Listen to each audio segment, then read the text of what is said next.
Vamos entonces a empezar. Perfecto. Entonces, hoy vamos a continuar un poco con el contenido de JavaScript que empezamos la semana anterior.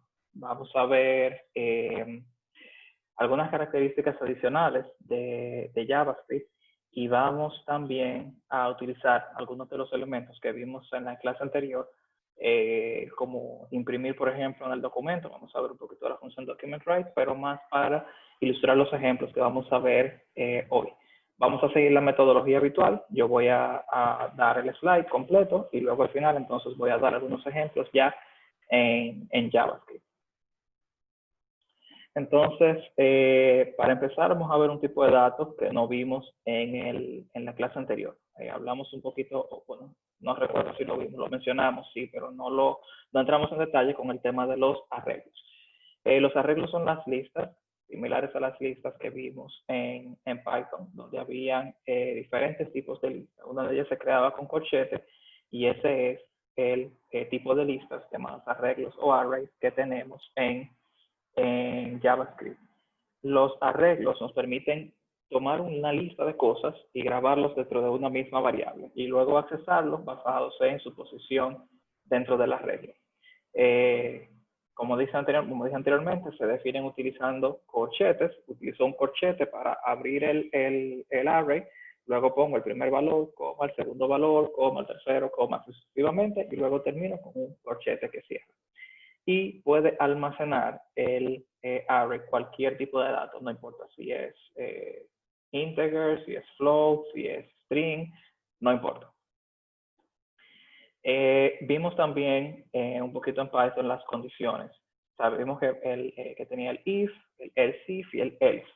Básicamente yo pregunto si una condición, entonces si esa condición se evalúa a verdadero, entonces entra en el bloque que está debajo.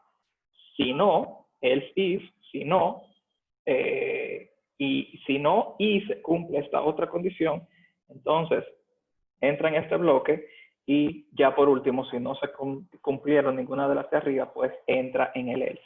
Fíjense cómo, a diferencia de Python, donde para yo escribir el código lo que tenía era que poner if, luego la condición, sin los paréntesis, luego dos puntos y luego la próxima línea intentarla.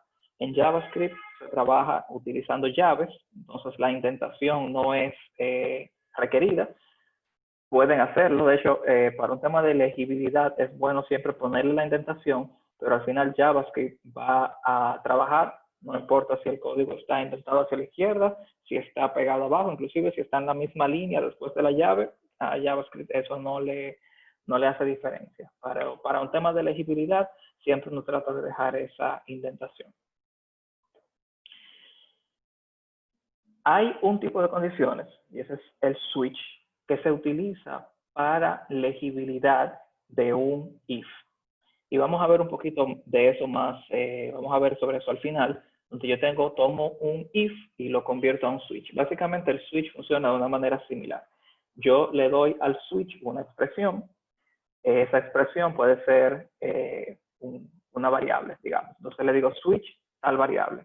Entonces le pongo case n1. n1 quiere decir el valor de la variable. Si la variable es, digamos, un número, yo puedo decir case 1, dos puntos. Entonces pongo, bueno, esto es lo que se va a ejecutar cuando esta variable sea 1. Y luego un break para decirle que terminé el switch. Si no le pongo el break, él va a seguir evaluando las condiciones, los cases. El break es lo que le indica si ya se ejecutó lo de arriba, ya sale. A veces uno quiere que continúe evaluando, pero lo normal, lo que uno normalmente usa en el día a día es el case y luego el break en cada uno.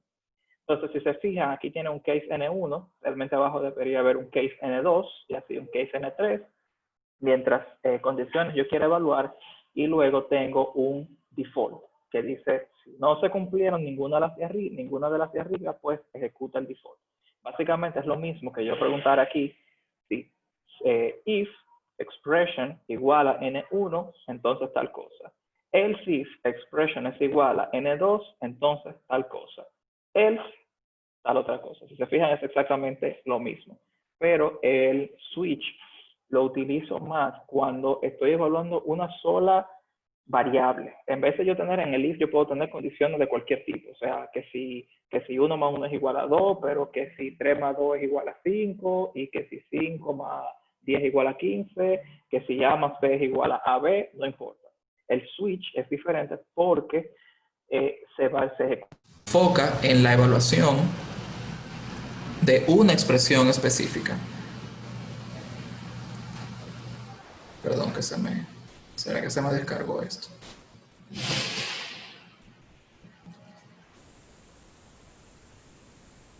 escucha nuevamente.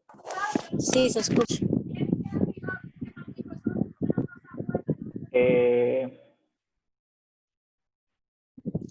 Sí, se escucha. Ahora sí se escucha. Sí, Me estaban escuchando antes con todo lo que expliqué. ¿Quieren que vuelva a empezar? lo escuché. No sé si tienen problema en otra persona con el internet. Ok, se escuchó bien. ¿Sabes? Si hay alguna duda, igual entonces al final, como yo voy a ir como quiera a explicar el código JavaScript, si alguien tiene preguntas, me las puedes hacer ahí. Si no me escuchan en algún momento, me lo ponen aquí en el chat. Voy a tratar de dejarlo abierto. Pablo, me dicen otra persona que me pueden escuchar sin problema. Verifica el volumen de tu computadora y verifica el dispositivo de audio.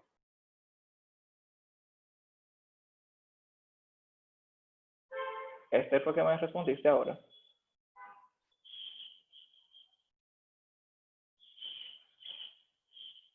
Sí, me escuchan, ¿verdad? Sí, se escucha. Ok, perfecto. Continúo Se entonces. escucha, pero no se escucha tan alto. Ok, déjenme intentar entonces quitar los audífonos. Vamos a ver si ese es el problema. ¿Cómo me escuchan ahora? ¿Igual? ¿Mejor?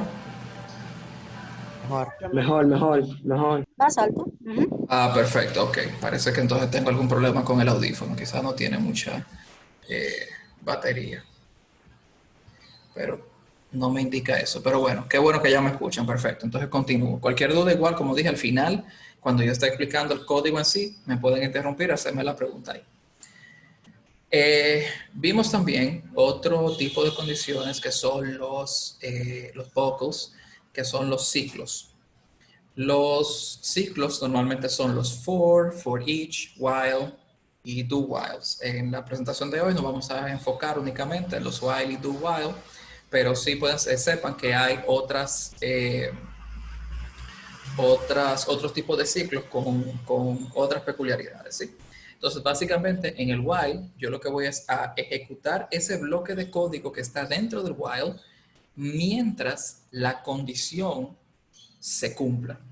Entonces, yo pongo aquí, por ejemplo, si yo pusiera ahí while 1 igual a 1, en todo caso, igual a 1, ejecútame eso. Entonces, ese código que está ahí se va a ejecutar por siempre, porque nunca se cumple la condición que 1 sea diferente de 1. Entonces, normalmente uno lo que hace aquí es que pone una variable. Dice, mientras tal variable sea menor que 5 o menor que otra variable, o mientras el valor de tal variable sea diferente de tal cosa.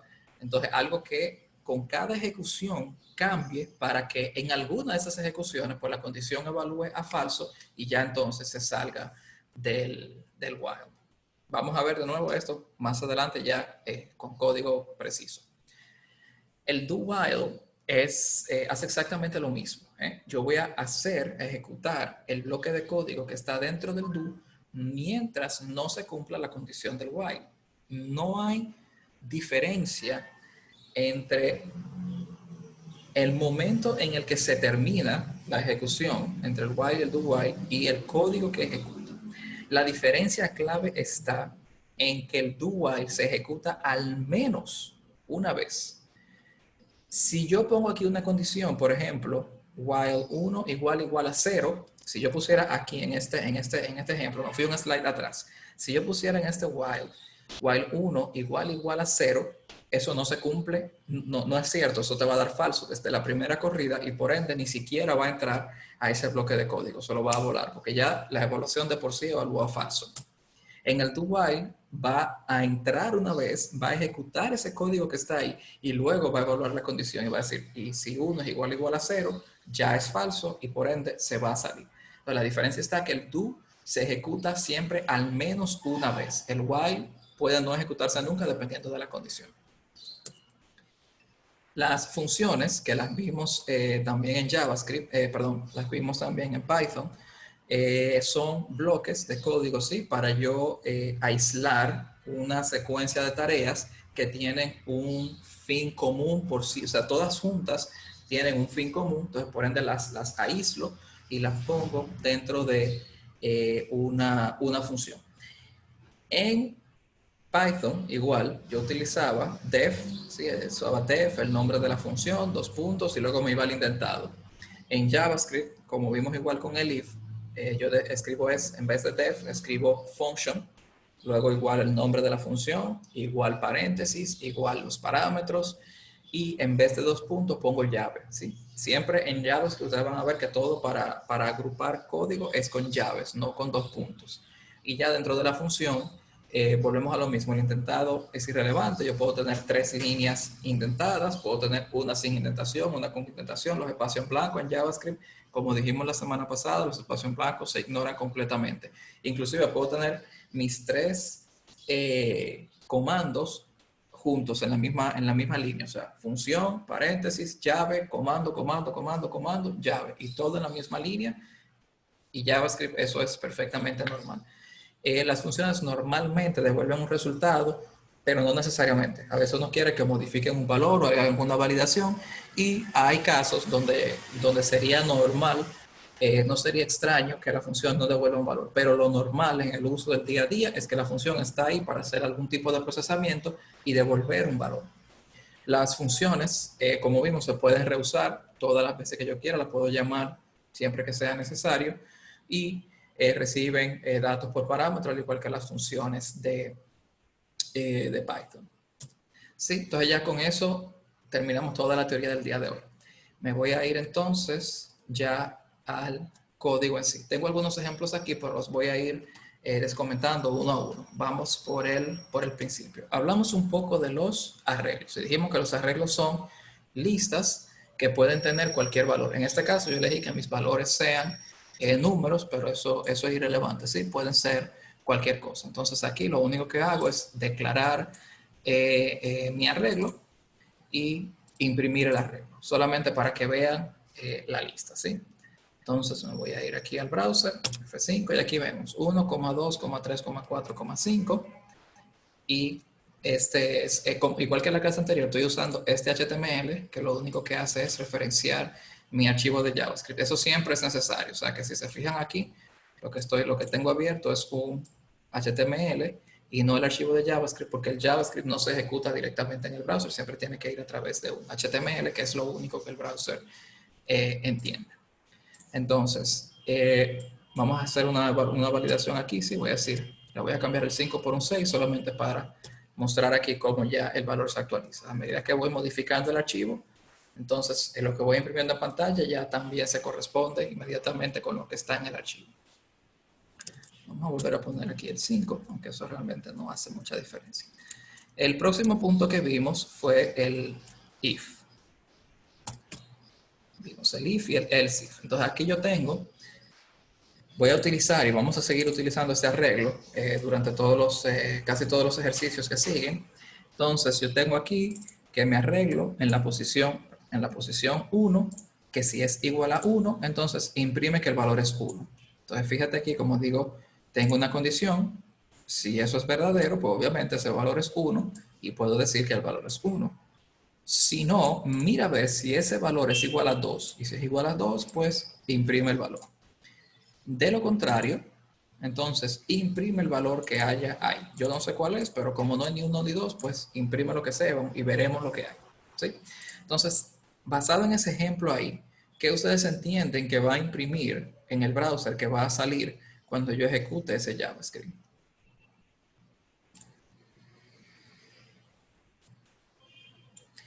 Pregunta en qué caso se retorna un resultado. Vamos a verlo al final, ¿sí? En el ejemplo que yo puse al final, precisamente retorna un resultado y ahí tú vas a ver.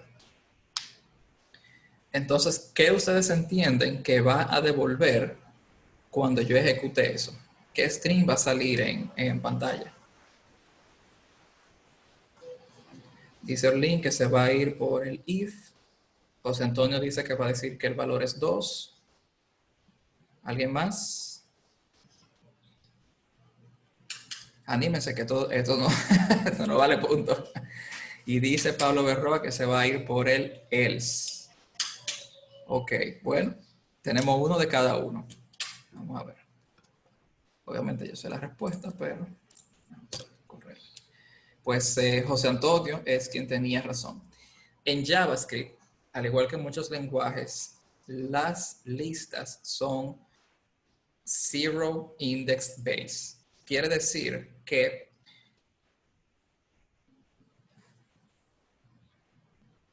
sí, parece que los audífonos se descargaron. Vamos a ver.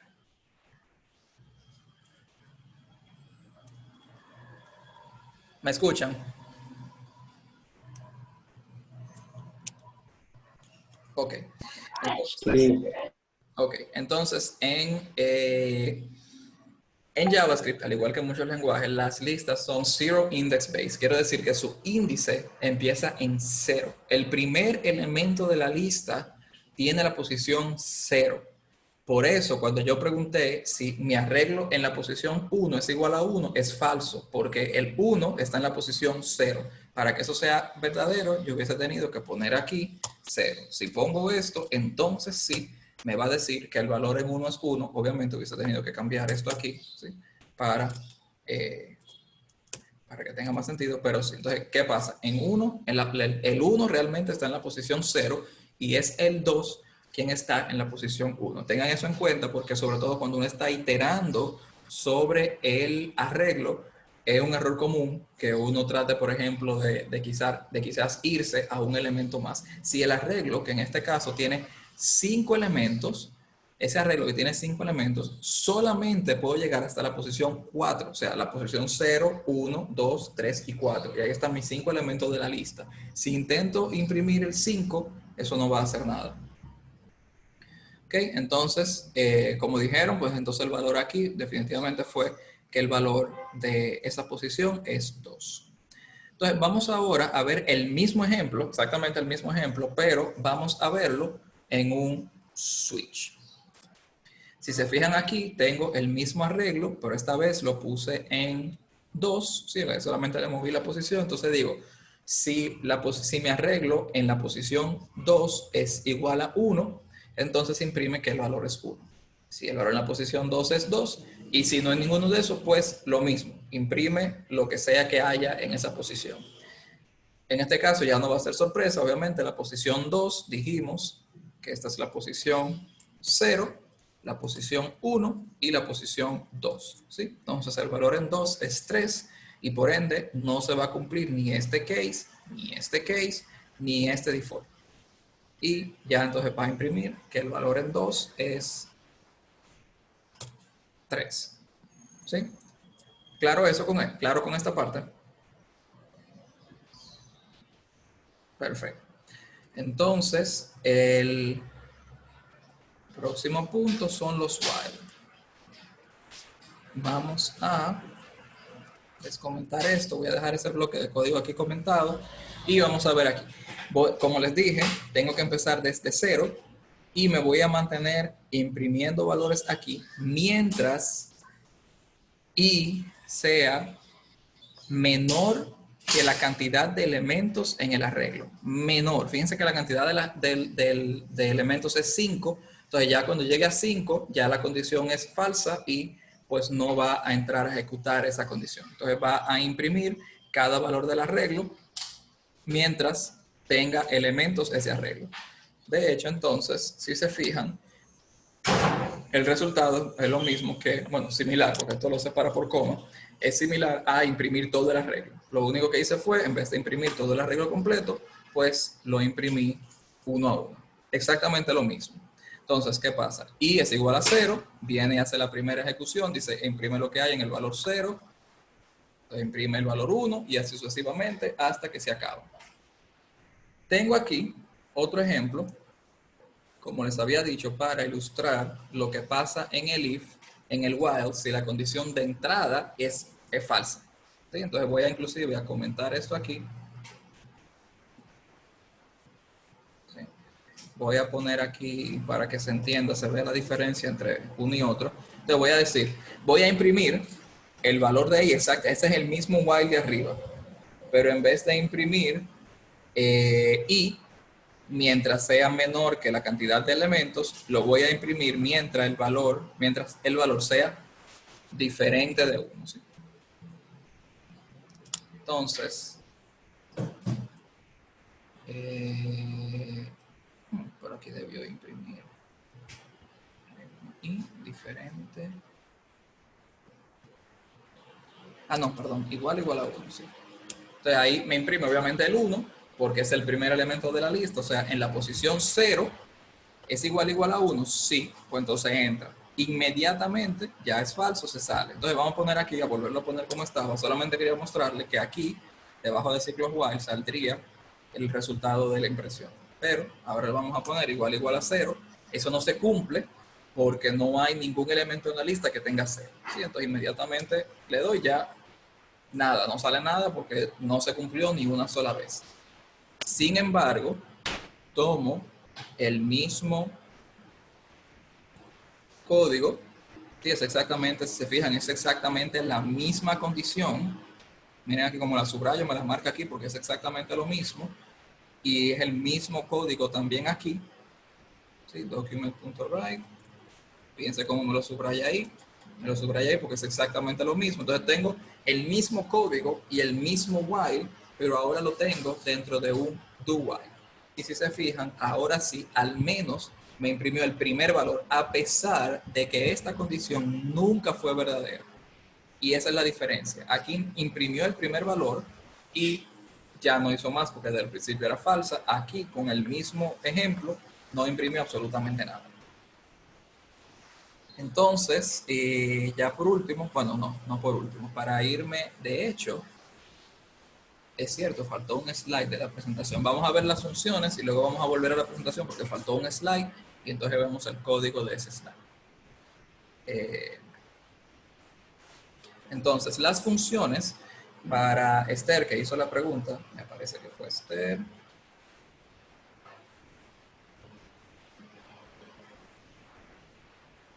Esther pregunta, ¿en qué caso no se retorna un resultado? Ok, vamos a ver aquí, podemos dar ese ejemplo también, no hay problema.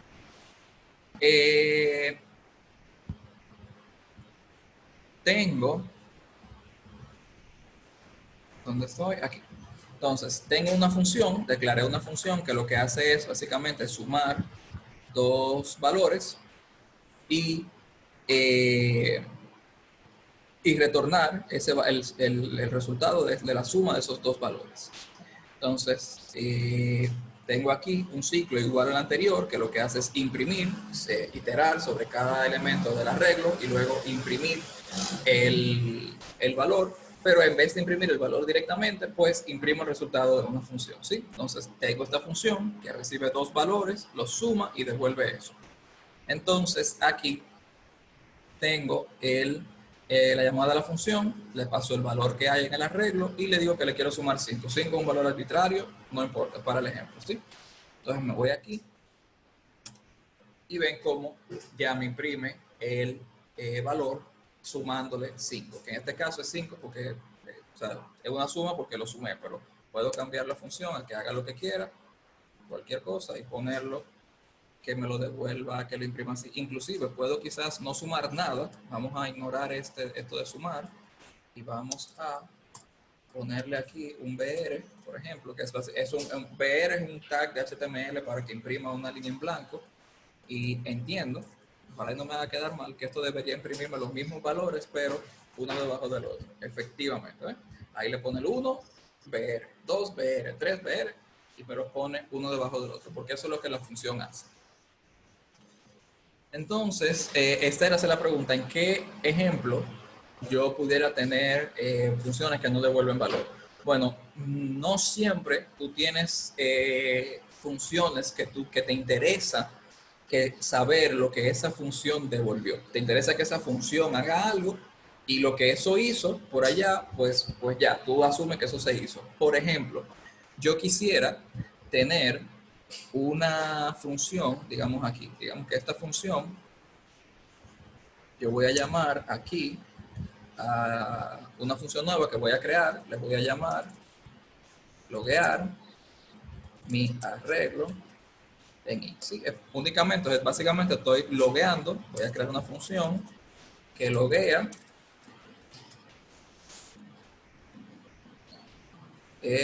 un valor. ¿Sí? Y voy a poner aquí console.log valor.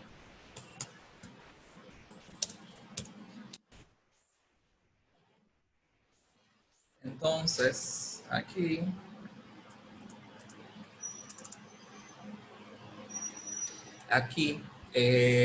fíjate cómo esta función, y esto normalmente en JavaScript si lo escribo así o lo escribo así es un tema de preferencia. Yo que vengo de C# me gusta tener las llaves abajo, pero realmente el programador de JavaScript normalmente utiliza esta sintaxis donde la llave está en la misma línea de la función, pero eso es preferencia. Por ejemplo, esta función str, yo puedo usarla aquí para loguear ese valor, verlo en la consola, ¿sí? No se le muestra de cara al usuario, y lo que eso devuelve a mí no me importa, porque el valor yo lo tengo. Mi único objetivo con esa función era loguear ese valor. Lo que eso devuelva no me interesa, porque ya aquí yo voy realmente a hacer mi operación. Entonces, puedo venir aquí, ¿sí? Y,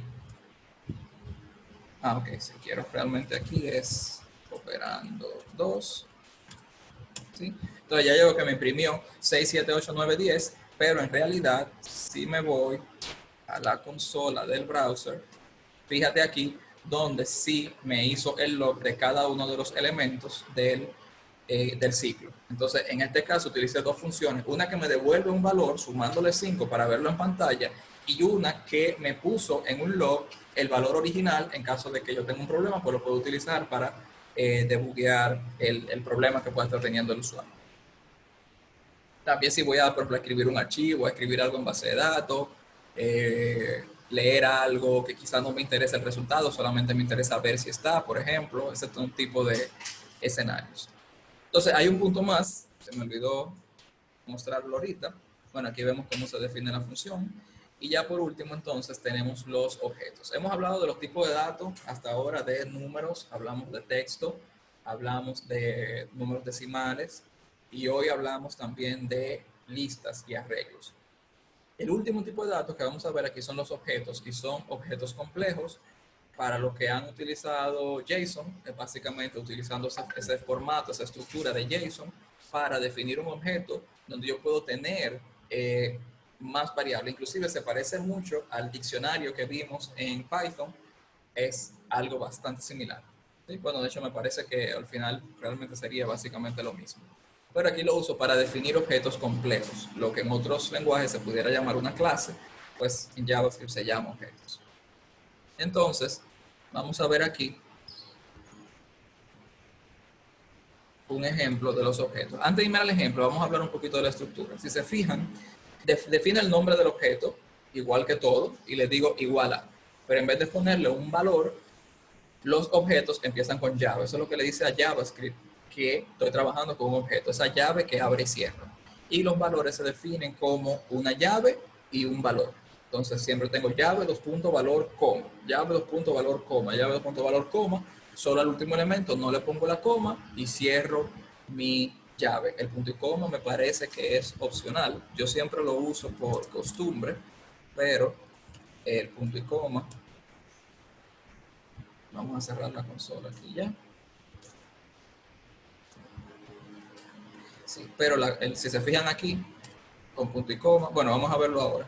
Entonces, básicamente esa es la estructura del objeto, y lo uso para definir objetos que son más complejos, pero que me interesa trabajarlos juntos. O sea, yo puedo perfectamente tener una variable que se llame nombre de alumno, apellido de alumno, edad de alumno, curso de alumno, pero tengo que mantener 5 variables. Cuando puedo mantener un solo objeto con sus 5 propiedades, y es más fácil para manejarlo, inclusive para pasarlo como parámetro a una función, pues obviamente es más fácil pasarle un solo parámetro que pasarle 5. Entonces, si se fijan aquí, los objetos se le define los keys, las llaves, y un valor a cada uno. Entonces, cuando ya quiero usar esos valores de ese objeto, pues solamente lo defino por su nombre de su llave, ¿sí? Entonces puedo decir aquí perfectamente, declarar una variable que se llama profesor con mi nombre y mi edad, y ya puedo ver aquí entonces cuando imprimo el nombre de la variable y el nombre de la propiedad, que en este caso es nombre, pues vengo aquí y ven cómo me imprime ahí mi nombre. Igualmente puedo cambiarlo por edad, y como dije, voy a borrar este punto y coma, eso en el ejemplo en el slide está, pero a JavaScript el punto y coma le da igual, tú lo pones si quieres, y si no, no, a mí en lo personal me gusta, me ayuda un poco con definir lo que es una sentencia y otra, pero eso es preferencia.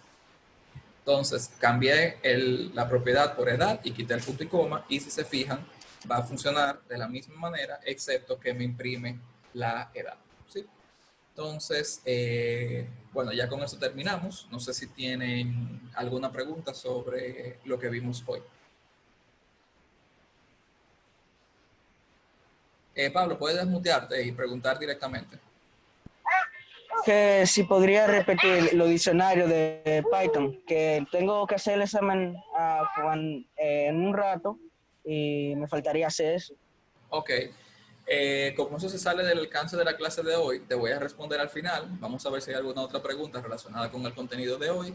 Cerramos la clase y entonces me quedo unos minutos contigo y te explico eso. Nos vamos a Python y te explico.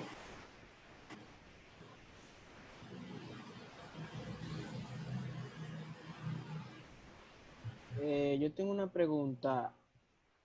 En la forma que usted escribe el código, por ejemplo, usted ponía dot.y y esas cosas, me arreglo y eso, en el ejemplo.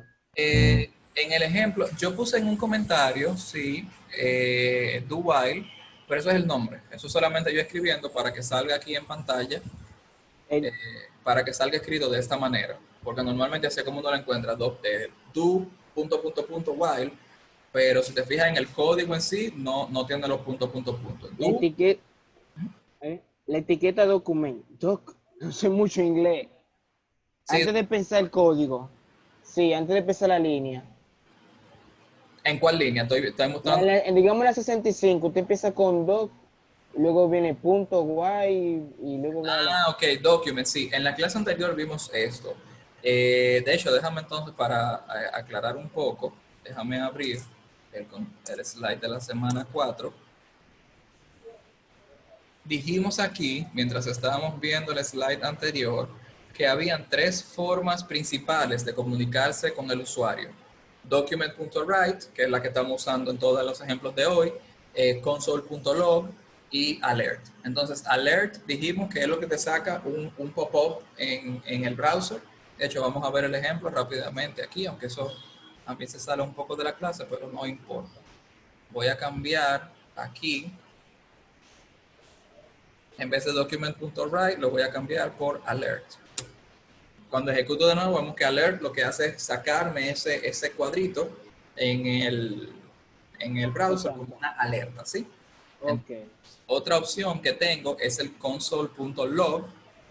Vamos a hacerlo también.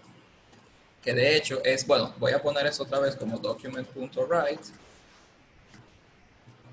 Porque aquí ya tenemos, si me voy a la consola, tenemos aquí esto que yo tengo en console.log. Estos números que están aquí vienen precisamente de esta función que pusimos al final, donde estoy logueando el valor, ¿sí? Okay. Entonces es la consola, el document, y entonces ya el document.write es el que estamos viendo. Document se refiere al documento HTML. Entonces lo que le estoy diciendo es, en el documento HTML, escribe, eso es, document es documento y write es escribir, escribe. Entonces básicamente le digo, en el documento, escribe tal cosa. O en la consola, que es esta de aquí, loguea tal cosa. O en la alerta, muéstrame tal cosa. Ok, ya entendí, gracias. Ok.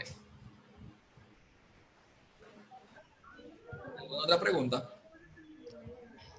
Lo que yo no entendí muy bien es en el caso de BR y eso. Parece que una función. Sí, ok.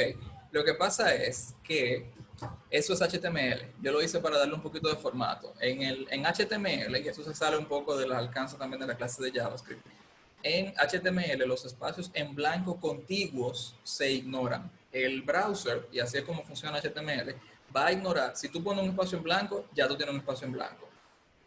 Cualquier carácter que sea un espacio en blanco, una línea en blanco, más espacio en blanco, un return, cualquier cosa que sea un carácter en blanco, después que tú tienes uno, se ignora. Entonces, el browser, si yo hubiese puesto aquí, en vez de BR, le pongo \n. \n es un carácter especial que dice que significa new line, ¿sí? Entonces, yo puedo poner esto, new line, pero fíjense aquí cómo en arriba de funciones, déjame ponerlo